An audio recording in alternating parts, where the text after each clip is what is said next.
Bom dia, boa tarde, boa noite, minha gente. Esse episódio da Confraria Agrária é orgulhosamente apresentado para vocês pela Impacto Positivo, Gestão e Alfabetização Ecológica. Brincadeiras à parte, a pauta de hoje vem trazida, pelas discussões que eu tenho com os alunos do Sucessão. Programa de mentoria com acompanhamento personalizado e individualizado, que eu tenho tido muito prazer em acompanhar pessoas que empreendem no campo, que têm buscado autonomia, que têm buscado ética ecológica e têm feito isso protagonizando em suas vidas localmente, atuando onde a gente alcança, no território e nas relações imediatas. Quem tiver interesse, entre em contato pelo link aí na descrição para a gente poder fazer uma reunião e saber se a gente tem uma boa combinação, uma boa harmonia para trabalhar junto dentro do programa Sucessão. A gente vem discutindo a questão dos novos rurais, a questão dos novos rurais terem uma vantagem sobre as pessoas que nascem e são criadas no campo, sobre os agricultores familiares e até mesmo os industriais tradicionais. Isso foi uma discussão do Gabe Brown, que escreveu um livro From Dirt to Soil. Esse livro conta a história da família dele. Ele também não veio do campo. E ele e a Temple Grandin, num podcast, estavam discutindo que eles acham que as novas lideranças da agricultura e da pecuária ecológica não serão de pessoas que vieram do campo. Por uma simples razão, tem uma confraria aqui anterior falando sobre isso, mas é porque essas pessoas estão mais abertas a testar abordagens novas e estão mais abertas a se adaptar a estratégias ao longo do caminho, desde que essas estratégias construam a vida e a viabilidade que eles precisam. Em função disso, a gente conversou na segunda-feira, no grupo, tem um encontro semanal que é em grupo do Sucessão, a gente conversou sobre alguns autores que explicam que a gente está vivendo um colapso energético e econômico. Isso também é um tema recorrente aqui, e no livro que eu estou escrevendo, é o meu caderno de ida para o campo, eu estou desenvolvendo um capítulo sobre gestão. E não é necessariamente um capítulo sobre princípios detalhados da gestão, mas de forma mais geral é um capítulo sobre uma leitura da nossa paisagem política, econômica e energética para que a gente possa se preparar para um futuro. E aí, nesse sentido, hoje eu tenho uma proposta diferente para vocês. Inclusive, quem quiser fazer parte do grupo que apoia o livro, os patronos do livro, o livro está indo para impressão agora no final do ano e até fevereiro deve estar pronto. Então, quem tiver interesse nessa leitura, é um livro voltado para as pessoas que estão buscando ir para o campo, não necessariamente para as pessoas do campo. As pessoas do campo talvez gostem do livro pelas histórias que eu compartilho da minha vida pessoal, da minha formação com meu avô, que era uma pessoa do campo, e as ferramentas que eu uso também para fazer a minha gestão no campo, para me posicionar como uma pessoa que quer protagonizar a vida com mais autonomia, com saúde, dignidade no território rural. Nesse sentido, as pessoas do campo podem gostar muito do livro e, obviamente, também podem comprar o livro para trazer mais pessoas para o campo, que é um dos objetivos aqui do trabalho, é a gente plantar mais pessoas no campo. Então, hoje, a minha proposta um pouquinho diferente para vocês, um pouquinho desafiadora para quem me ouve e me vê, porque eu vou fazer uma leitura de um trecho do livro para a gente refletir um pouquinho sobre para qual futuro nós estamos nos organizando. O capítulo tem, inclusive, esse mesmo nome, Para qual futuro você está se preparando? A história do século XX faz mais sentido quando interpretada primariamente como uma luta pelo controle do petróleo, ao invés de pelo conflito de ideologias. Uma frase do David Holmgren no livro Cenários Futuros, de 2009. Os novos rurais e o futuro da agricultura e pecuária com ética ecológica. A agricultura e pecuária que atuam com ética ecológica avançam de funeral em funeral. Essa frase, que corre entre palestrantes, educadores e consultores da agricultura orgânica, do que hoje alguns chamam de pecuária regenerativa, ou mesmo da agroecologia, é uma referência à frase original "a ciência avança de funeral em funeral", que, por sua vez, é uma simplificação de um princípio desenvolvido por Max Planck para explicar como se dão as mudanças de paradigma científico. Segundo Planck, Abre aspas. Uma nova verdade científica não triunfa convencendo seus oponentes e fazendo eles verem a luz, mas sim porque os oponentes acabam morrendo e uma nova geração cresce já acostumada com ela. Uma inovação científica importante raramente se firma ganhando aos poucos e convertendo seus oponentes. É raro acontecer de Saulo virar Paulo. O que acontece é que os oponentes vão morrendo aos poucos e a nova geração já vai se familiarizando com as ideias desde o começo. Mais um caso de que o futuro está com a juventude. Fecha aspas. Max Planck, em Autobiografia Científica e Outros Ensaios, de 1950. A adaptação do princípio de Planck ao campo da agricultura e pecuária ecológicas, então, é uma observação sarcástica sobre o quanto é difícil mudar as crenças e cosmovisão dos produtores rurais. Embora seja verdade que muito da degradação social e cultural do nosso tempo pode ser restaurada com base em conhecimentos, hábitos e cultura tradicional agrária, outros tantos desafios não serão vencidos com o pensamento tradicionalista das pessoas que nasceram e se criaram no campo, principalmente levando em conta as pessoas que formaram sua visão sobre a agricultura e pecuária da Revolução Verde para cá.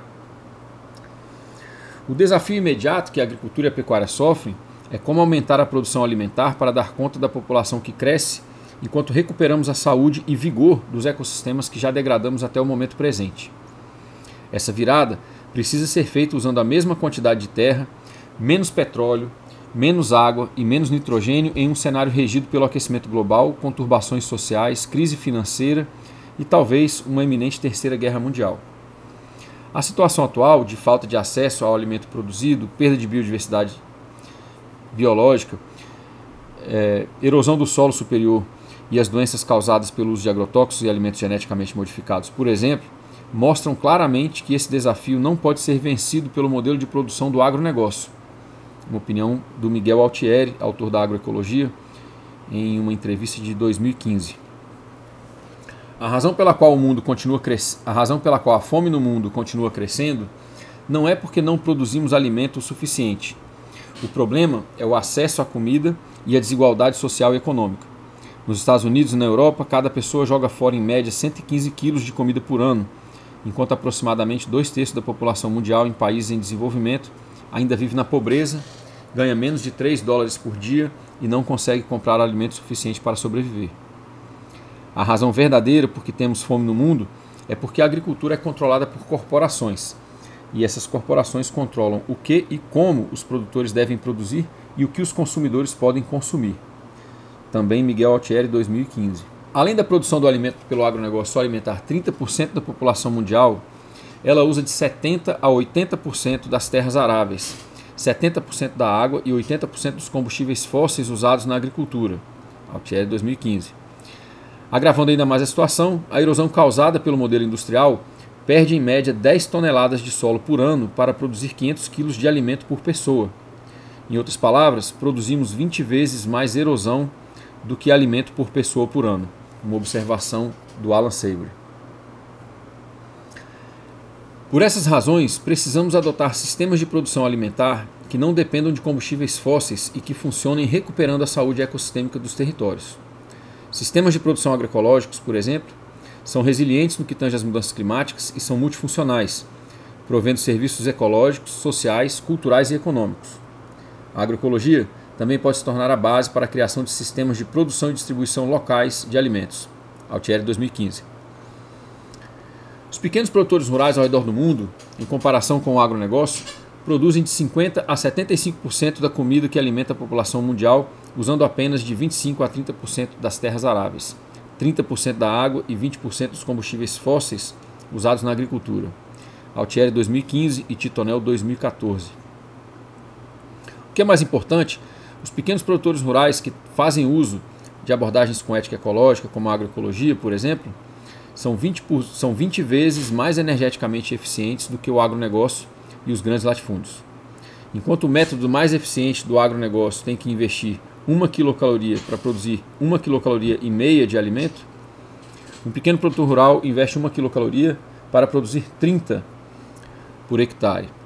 Outra informação importante é que enquanto produz grãos, tubérculos, frutas, castanhas, o pequeno produtor rural ainda consegue fornecer proteína animal suficiente para alimentar 34 pessoas por ano por hectare. Miguel Altieri, 2015. Tendo em vista a perda crescente das terras aráveis pelo modelo industrial de produção, a diminuição do petróleo disponível e a eficiência energética dos pequenos produtores rurais, fica evidente a necessidade de adotarmos, antes de tudo, uma gestão holística, como preconiza Alan Savory, mas também abordagens que tenham ética ecológica e social para produzir e distribuir nossos alimentos. Quer seja pelo foco reducionista do lucro, que predomina no modelo industrial de larga escala, ou pela vulnerabilidade e dependência que a agricultura familiar desenvolveu em relação ao modelo químico de produção em função do marketing alienante das corporações nas últimas décadas, é muito pouco provável que as inovações ecológicas e sociais necessárias no campo da produção de alimentos aconteçam de forma significativa entre as pessoas que já vivem no campo, como informa o princípio de Max Planck. É nesse sentido que o produtor rural e o consultor estadunidense Gabe Brown e a doutora em zootecnia e psicologia Temple Grandin argumentam que as futuras lideranças na produção primária com ética ecológica não terão nascido nem se criado no campo. 2025. Os novos rurais e o paradoxo do eterno retorno ao campo. A sociologia atual define como novos rurais aquelas pessoas que, na contramão do êxodo rural, decidem deixar as cidades para viver no campo. Dentro da história moderna e pós-revolução industrial, os cientistas sociais pontuam que esse movimento nasceu na França no final da década de 60. Quando expandimos o prazo para estudar o fluxo de pessoas dos centros urbanos para o campo, no entanto, percebemos que durante milênios, os mais de 20 colapsos civilizacionais aos quais a espécie humana sobreviveu, as pessoas sempre buscaram o campo como fonte de segurança alimentar e autonomia para suas vidas. Assim como fez meu avô, já quase aos 50 anos de idade, quando passou a ser perseguido pela ditadura militar e precisou buscar sustento para a família com pouco recurso financeiro. Durante a pandemia, vimos pela primeira vez, desde o final da década de 60, um pico significativo no número de pessoas e famílias que decidiram deixar as cidades por uma vida no campo. A maioria delas, como afirma Venturi, 2020, em busca de melhorar a qualidade de vida e embasadas em valores e expectativas. Esses valores e expectativas, eu tenho avaliado de forma empírica em meus atendimentos como consultor de planejamento de propriedades rurais, são quase sempre romantizados e o choque da realidade trazida pela vida no campo leva muitas famílias à falência afetiva, à fadiga, divórcios e conflitos intergeracionais, por exemplo. Leva também à falência econômica, com frequência reforçando o fluxo do êxodo rural. Eu avalio, por experiência empírica de novo, em função da minha experiência profissional, que a maioria das pessoas não planeja a transição para o campo equilibrando no mesmo patamar de importância e, ao mesmo tempo, as dimensões social, ecológica e econômica de suas vidas, como vimos no capítulo anterior.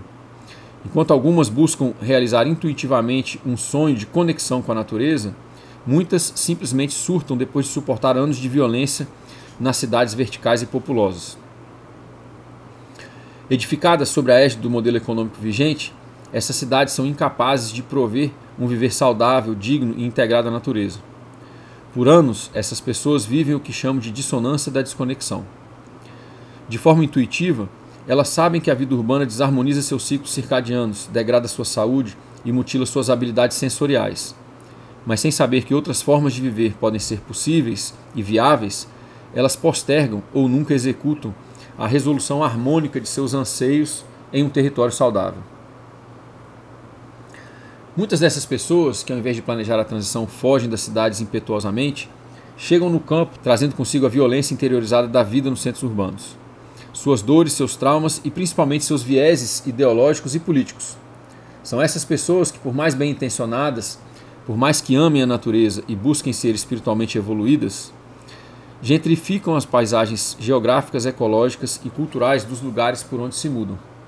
A realidade trágica é que a maioria dos novos rurais que se encaixam nas características acima descritas quebram, precisando retornar às cidades ou passam a manter seus territórios com insumos energéticos e econômicos externos, o que não é muito diferente do paradigma de produção industrial. Para que o êxodo urbano seja executado com segurança econômica, emocional e afetiva, além de um planejamento baseado no contexto específico de cada indivíduo ou família, também se faz necessária uma transição de paradigma ético, ecológico e econômico.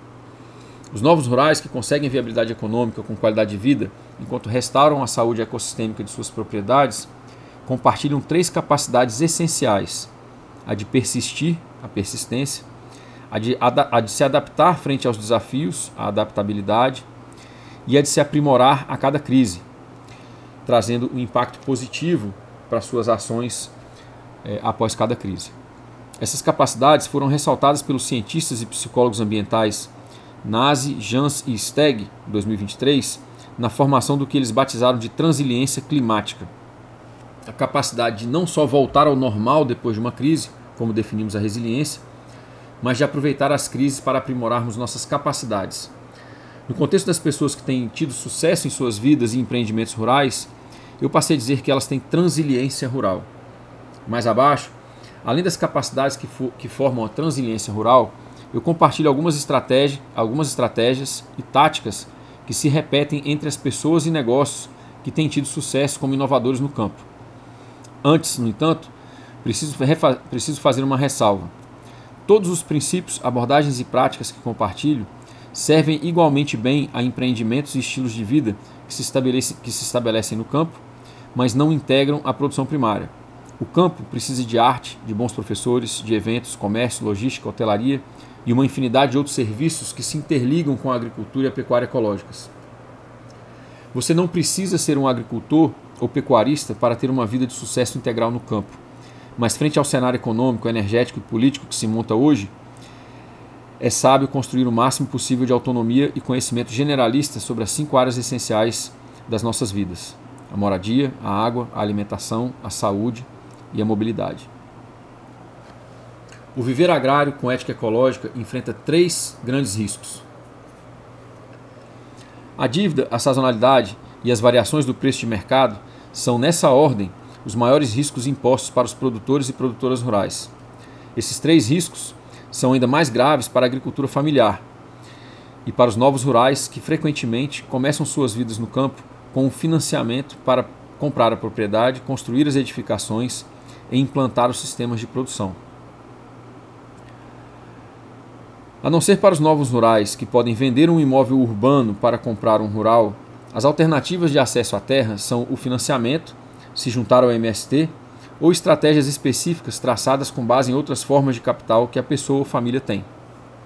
É sintomático do classismo brasileiro que a maioria prefira se endividar com bancos a participar e apoiar de um movimento legítimo que busca garantir um direito constitucional. Embora precise ser dito que, de fato, as condições precárias na maioria dos acampamentos também contribuem para essa decisão. Dentro do paradigma que vivemos, a posse da terra é importante para trazer segurança para a maioria das pessoas. Entretanto, um número crescente de jovens tem conseguido trilhar uma via alternativa, mitigando o risco da dívida, montando negócios rurais que se baseiam em parcerias e arrendamentos. O princípio é relativamente simples: não investir a maior parte do capital na compra da terra e ainda ter que se viabilizar com o peso de um financiamento.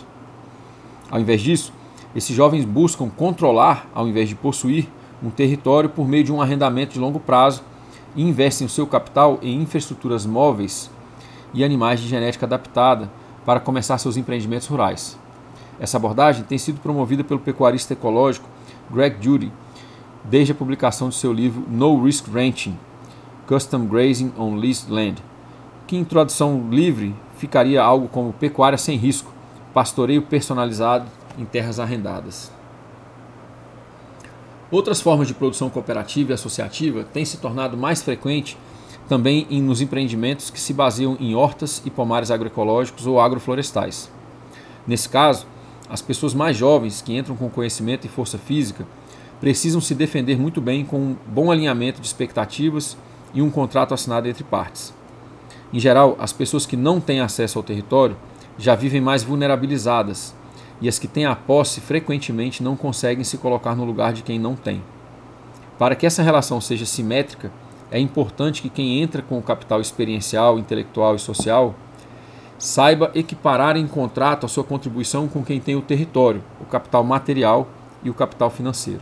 Quando esses acordos não são documentados em contratos claros, é comum que o desfazimento da parceria ou sociedade envolva processos trabalhistas ou de outra natureza entre as partes.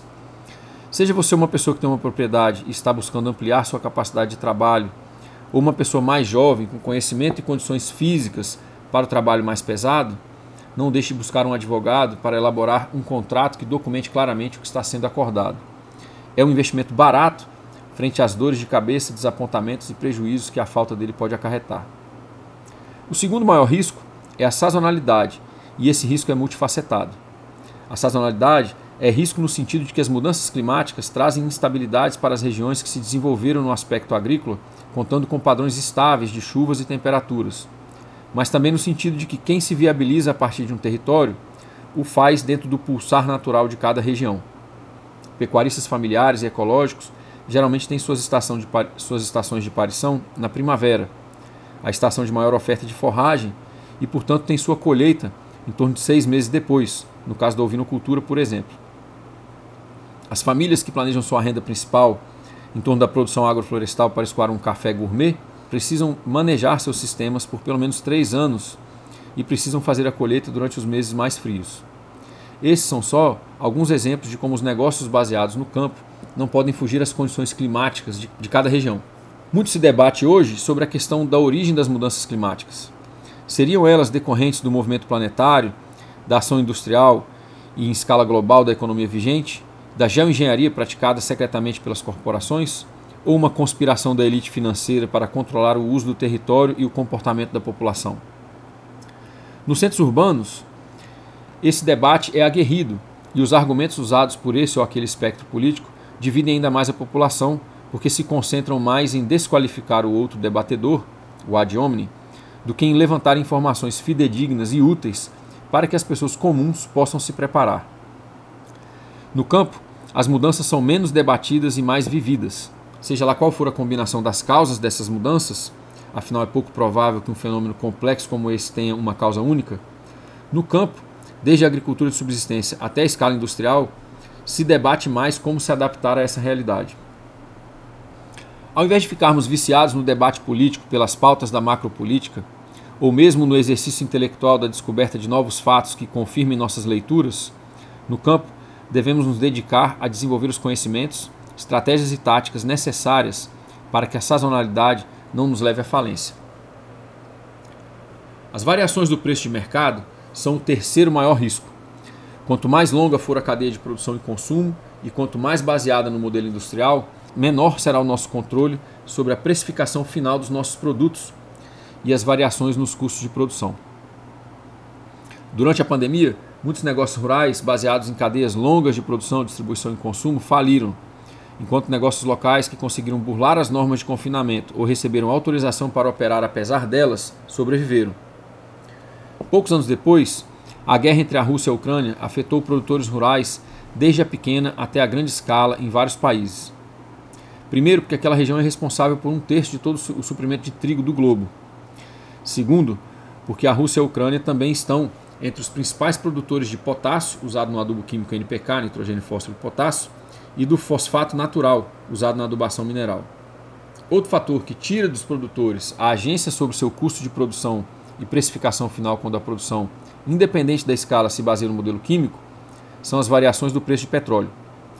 Quando cada etapa da produção, desde o uso de insumos, o cultivo do solo, passando pelo uso de herbicidas, fungicidas e pesticidas durante o manejo dos cultivos, depois pela colheita mecanizada, pelas embalagens plásticas e por fim pelo transporte sobre longas distâncias para distribuição, qualquer variação no preço de petróleo tem efeitos exponenciais na produção primária.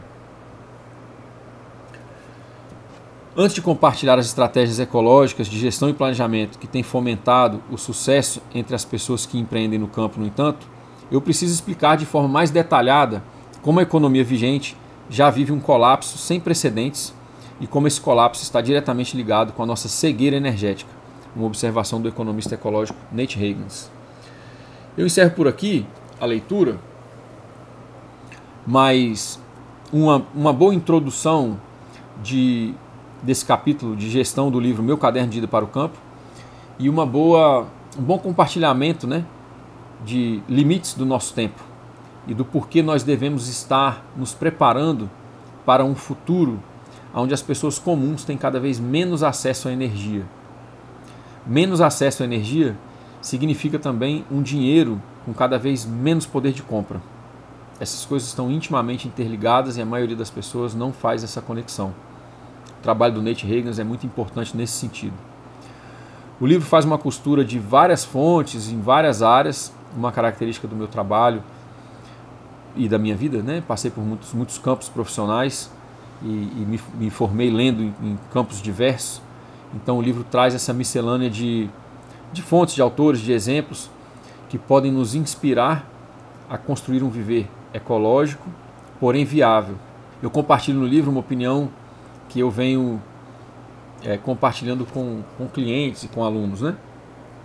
Os negócios que hoje se viabilizam na economia vigente precisam ser flexíveis e escalonáveis para funcionar numa economia da dádiva, do escambo e da informalidade local.